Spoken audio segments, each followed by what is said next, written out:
Welcome, everybody, to another episode of Tech Done Different. As always, I'm your host, Ted Harrington. And with me here today is our special guest, a fellow security author. Loren Kohnfelder wrote the book, Designing Secure Software, A Guide for Developers. Loren, thanks for coming on the show. Thank you very much. Great to be here.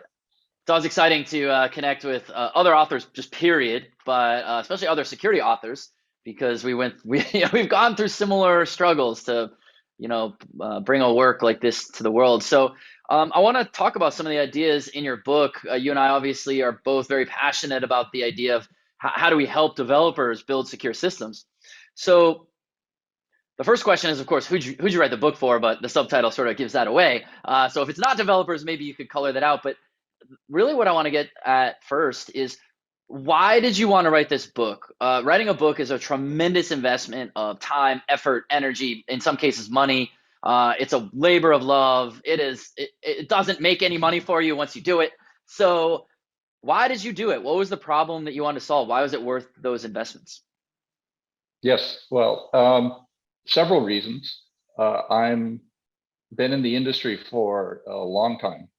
Started as a kid with mainframes, actually. So I've worked at Microsoft, worked at Google. I've spent some time in Japan, a lot of places, and I've been able to see the development of the software industry, seeing platforms grow.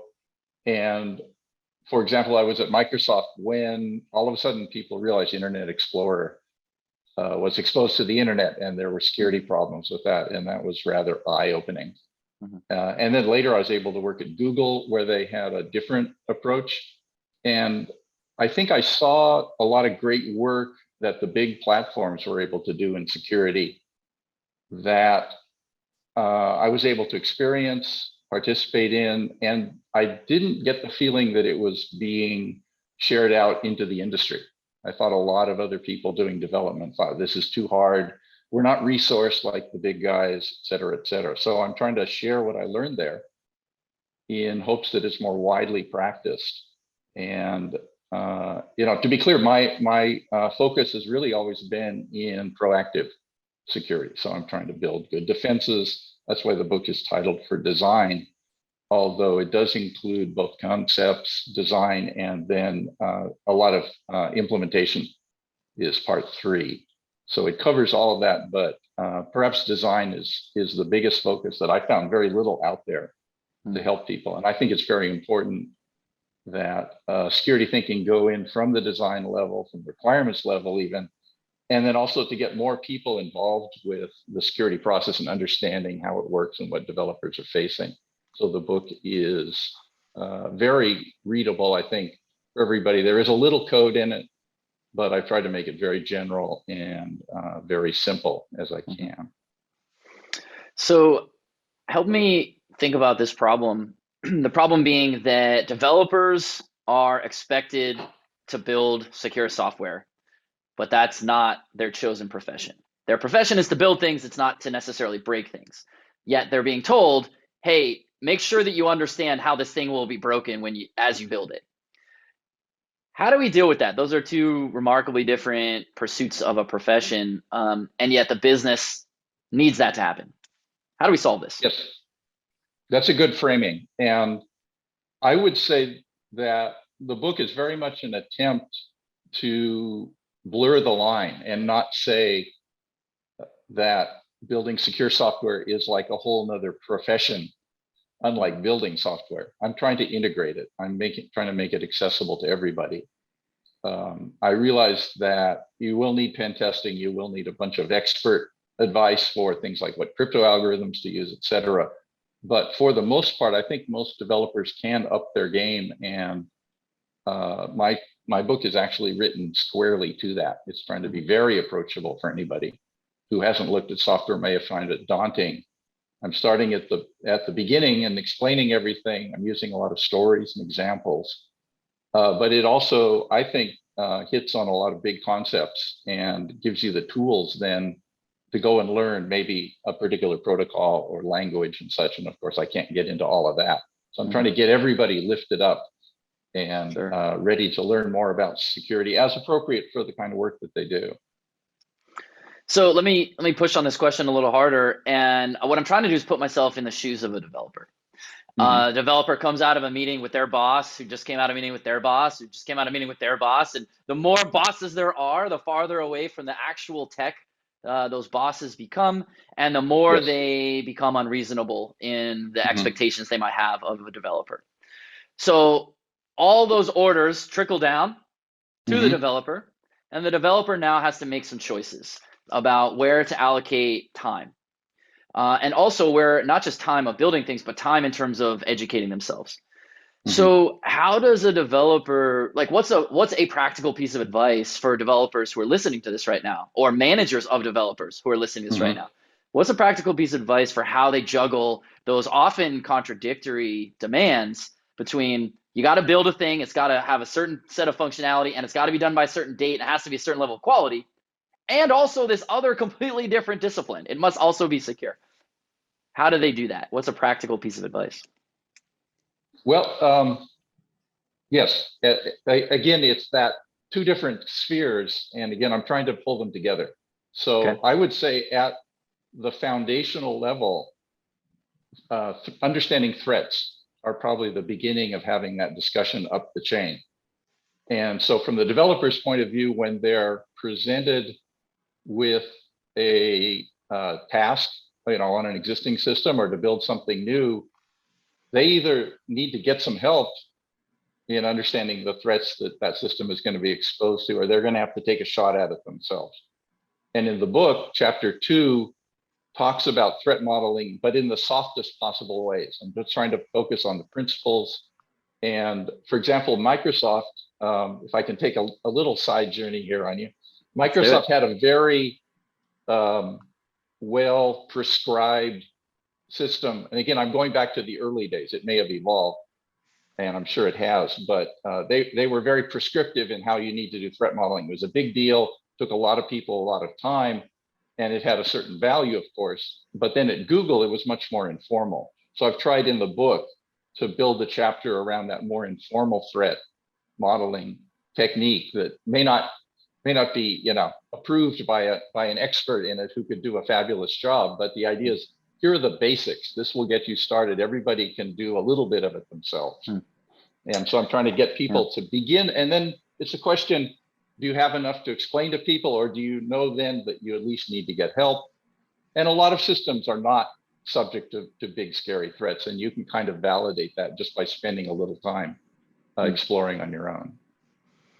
Yeah, I love the way that you're thinking about this, starting with the threat. Like, because if we don't start with that, then what are we doing, right? We can't defend against everybody all the time. We don't have unlimited resources. We have to understand the game that we're in. So, how do we understand that game? We think about who the opponent is, and then we define the game around that. So, I hear what you're saying, that one of the ways to Hmm. think about that is sort of the fundamental principles of threat modeling that might not necessarily be the same. That's a, time tested framework that might, be pushed by a large organization. But in your view, Right. what are those basic principles of threat modeling?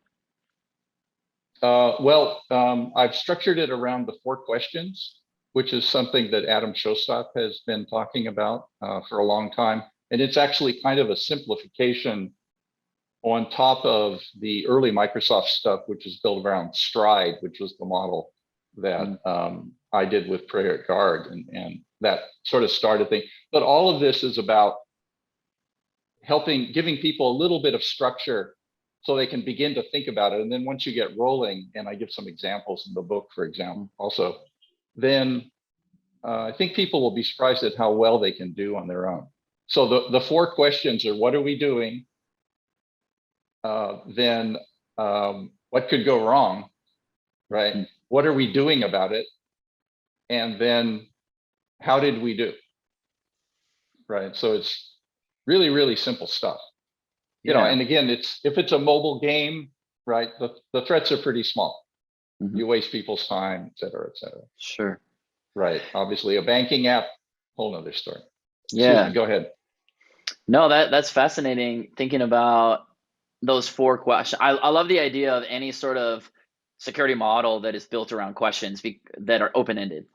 because the answers might vary widely. Now, you still need to, of course, have some expertise around what do you do with the answers that come from that, because Yes. oftentimes the answers to a security question maybe reveal more questions.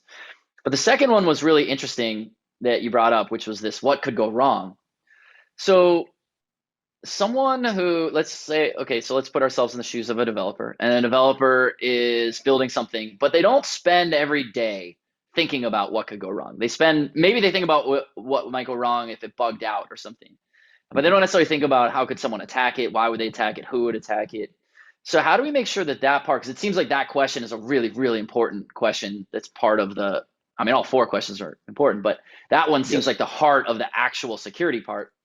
How do we help a developer who doesn't ask that question all day, every day, know how to answer that well? Yes. So, for example, I think one of the best things the book does is it gives you a whole bunch of stories and examples. Mhm. Okay, so I just tried to pile that on, and actually, in the opening chapters on trust, I talk about closing your eyes, going to a busy street with a friend and having them lead you by the hand across the street so you can feel what trust is versus threat. And so I think connecting this to our physical intuitions is extremely important. Just as if you met an odd looking person behaving suspiciously on the street, you instantly have your eye on them, right? There's something not right there, and then you start thinking about it. So I think by telling these stories, it gives people a little bit of a view. And in the book, I call it about putting your security hat on, right? And then, I'm trying to give you all these stories to say, here's what happened, and here are all the different ways. I can give you more examples, but does that, at the high level, answer your question? It does. You're getting the wheels turning with that metaphor. So let me make sure I understand it, because I like it a lot and I'm going to steal it. Okay, I mean, I'll good. credit you for Oh, sure, no, but it's so good. Not mine. So what I think I understood you say was that a threat, and correct the metaphor if I'm doing this wrong, the threat is the car barreling down the street towards a pedestrian crosswalk. That's the threat. And trust is me being willing to put on a blindfold and hold your hand as you walk me across the street, that you will not walk me in front of a car barreling down the street. So that's the difference between trust and threat. Yes. And again, I want to make it as physical as possible. And I sort of tried to write it like a little story and lead the reader through. And like when I was editing it, my heart rate goes up a little bit. Yeah, mine did I'm a little. imagining, the busy street and the sounds you can't see, right? Yeah. All those alarm bells are going off, but your friend is there. So again, just connecting to real life scenarios. Another example, and this gets a little bit more into the implementation part, when I'm talking about injection attacks, right? Which I suspect a lot of your readers, but hopefully this little story will explain what it is. There was a softball team, and this is from Reddit, so it may or may not be apocryphal, but there was a softball team, and there was a computer schedule, and the team gets to choose their name, right? What could go wrong? So the team's name that they decided on was "No Game Scheduled Today." Okay. So when they were playing through the league in the calendar, the other team would say, the Hawks, "No game scheduled today," and then they wouldn't show up, and so this team was winning by subterfuge. That's amazing. They deserve to win. Yes, but I mean, that's an injection attack, pure and simple, but there's no code, nothing, right? So totally harmless. Pick your own name. What could go wrong, right? Yeah. It's not like you're putting a script tag in there or something, and that's of course another version of taking it. But sure.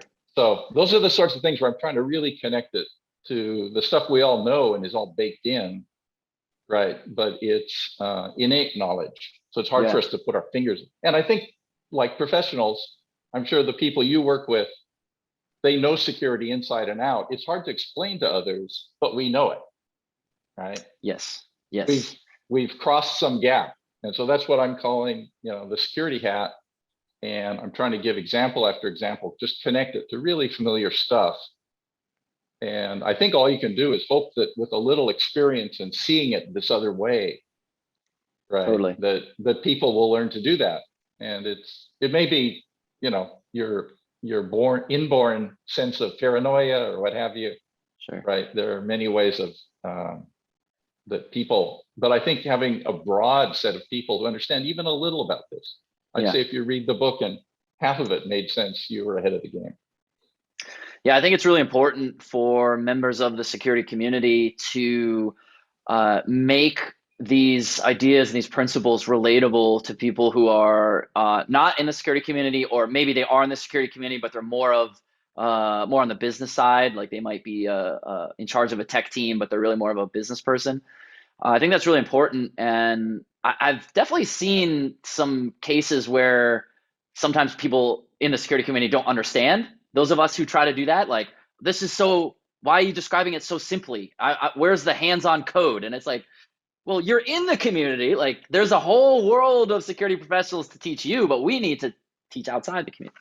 Yes. Um, when we were talking about this metaphor of the car coming down the street and the idea of this question, what could go wrong, it got me thinking about it. Actually, I was today literally like crossing the street, going to a meeting, and I found myself being that guy who's hammering away on his phone waiting for the crosswalk to change, and it Mhm. changes to walk, and I realized that I started to take a step because I saw the thing that said cross before I actually looked left or right. Yes. And that is, I immediately stopped, like I think any of us would, to be like, let's just make sure no one's running this red light. And that's a good example, I think, of where this common flaw that happens in the way most people think about systems, and it definitely applies to the softball story you said as well, which is people often say like, oh, no one would do that. An attacker would never do that. It's like saying no one would ever run a red light. There's a red light right here. People know they would not run through it. If you ever heard somebody say no one would ever run a red light, of course they're going to be like, you're out of your mind. Look left and right before you cross. But people all the time will say, oh, no one would do that. No one would think to do that. No user would use it that way. No malicious person would even know to try that. People legitimately think that. And that's the same as saying no one would run a red light. So how do we combat that line of thinking? Because if that line of thinking persists, then this whole what's the worst thing that could happen question is ineffective. Yes. How do we compact? Well, all of the security bugs that make the news, right? I won't mention specific ones, but they're that kind of thing, right? And one of the examples that I give in the book, and this is a fabricated example, but I show what I call stepping stone bugs, or you could call it a kill chain if you prefer. Mm-hmm. But I have one bug that that would never happen, that happens first. And then another little bug that seems very small and obscure, but it is the precondition that opens up the second bug, which is bad. Right. So by giving that example, what I'm showing is individually, if you look at either bug, you say, never happen, or it's totally minor. The right. synergy of them is huge. And I think it's experience. It's very hard to have this discussion intellectually, but in a sense, what you were saying about looking down at your mobile device while you were, interacting with the street and cars, what you showed was you might have made a little mistake of stepping off a little too quickly, and someone might have made a little mistake of pushing a light. Yeah, and totally. Of course, the air traffic, when airplane accidents happen or whatever, it's usually a series of small things that add up and get people.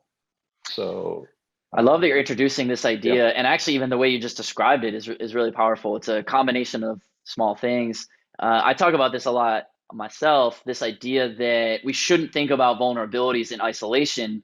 We should think about them in the context of each other. We should think about the whole system in context of each other, because there's countless examples like what you're describing where one thing not a big deal on its own, another thing not big deal on its own, but those two things combined are like catastrophic system-wide compromise. There's a story that I tell from one of the projects that we did where there was this system and it had this one problem where it had information leakage where the system gave up the user identifier for all users. Not good, but not the end of the world. But it had this other bug that was the way you change credentials. You didn't supply the credential, you just supplied the user identifier.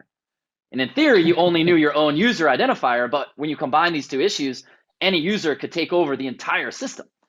And that's definitely an example of like, well, what's the worst thing that could happen? Um, Yes. cool. Okay, so I like what we're talking about here. That how we're helping developers think about these security Mhm. principles.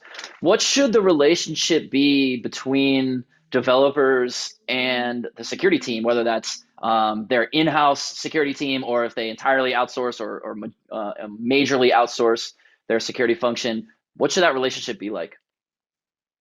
Um, well, again, as you referenced, there are many different styles for security teams. And like my most recent experience was in Google.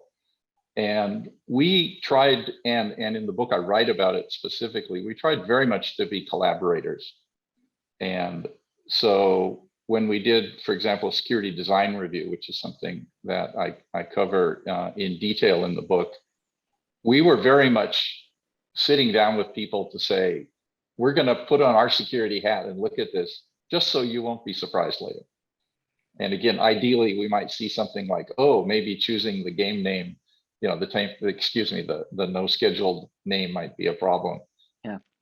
when most people wouldn't. But I think collaboration is important. And I actually tell a story about, I guess, what you could call soft skills, which was a problematic security review that I experienced. And I walked through some strategies about, when at first your help is not welcome, how you can deal with that. And this was fortunately a story with a happy ending, and we turned it all around. But it took a lot of thought, and I think in writing the book, I realized even to a greater extent how much security is often a cultural issue, an industry issue. There's a lot of momentum. There's a lot of people looking around at what everyone else is doing, and then I want to do that rather than really going down to first principles and thinking through what they want to do. So there's a lot of psychology, all of that stuff. And I think, especially since programmers and security people tend to be really focused on the detail, right? Because, one bit off somewhere could be a really big deal if you're trying to do a penetration attack. Those sort of people, I think, sometimes also need to step back and look at the human situation and the human factors so they can find a way to be collaborative in those. So it's a little bit adversarial in that you're trying to find holes, but of course you're trying to do it in a helpful way and then suggest mitigations, Mhm. right? Which to me you should always pair up when you're trying to do this in a collaborative way. Yeah, I totally agree with you about being collaborative. It's really remarkable to me how often we see the approach to security, this partnership, be the opposite, right? Where Mhm. organizations will say things like, "Well, let's keep the security team out and see if they can get in, because that's what the attacker would do." And it's like, yeah, but you have the advantage of information. You want the security team to take advantage in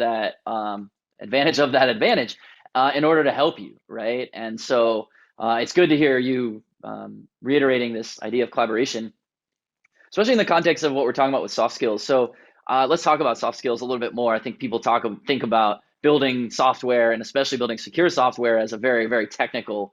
pursuit, which it is. It indeed is. But of these different soft skills, you listed a few off. What do you think is the most important one and why?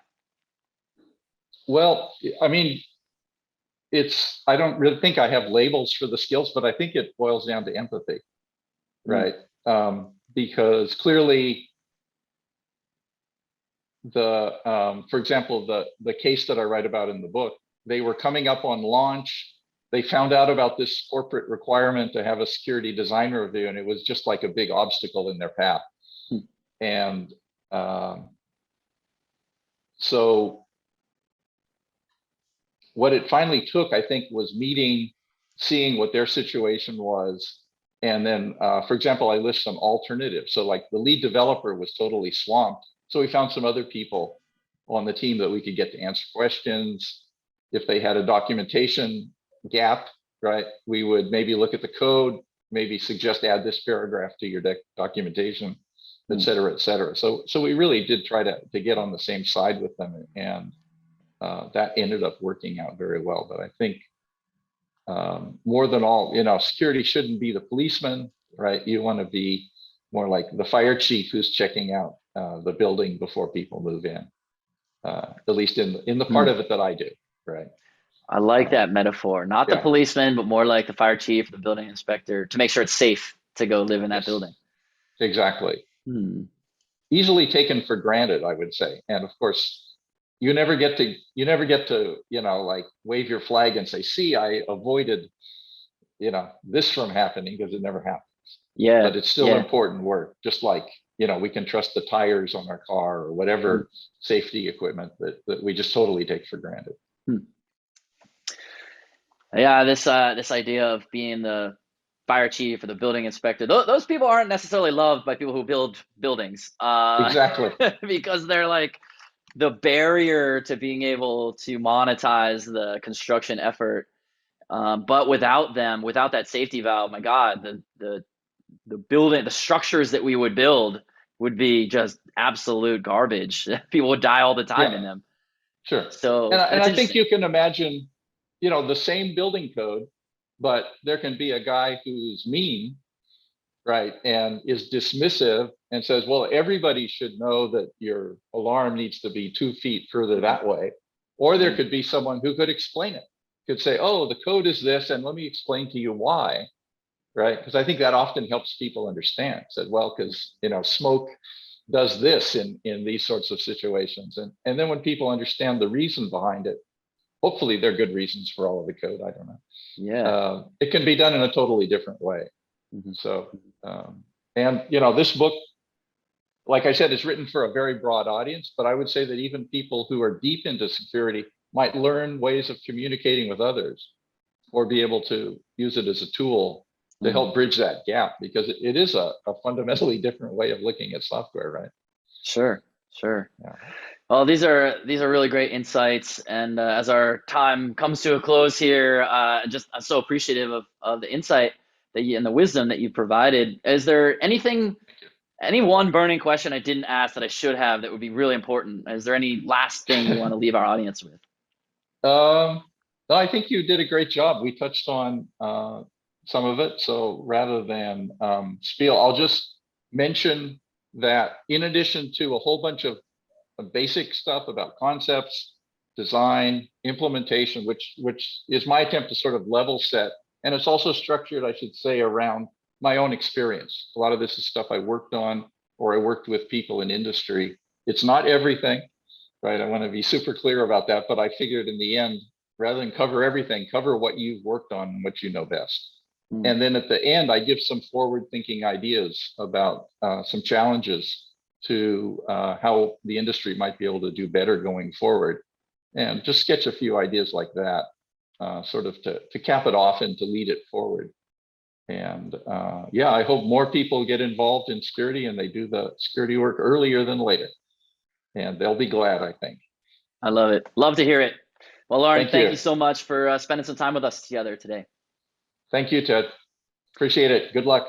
Of course. For everybody Okay. else, if you want to learn more what Loren is up to or request to appear on the podcast yourself, just head over to tedharrington.com/podcast, and we'll catch you next time.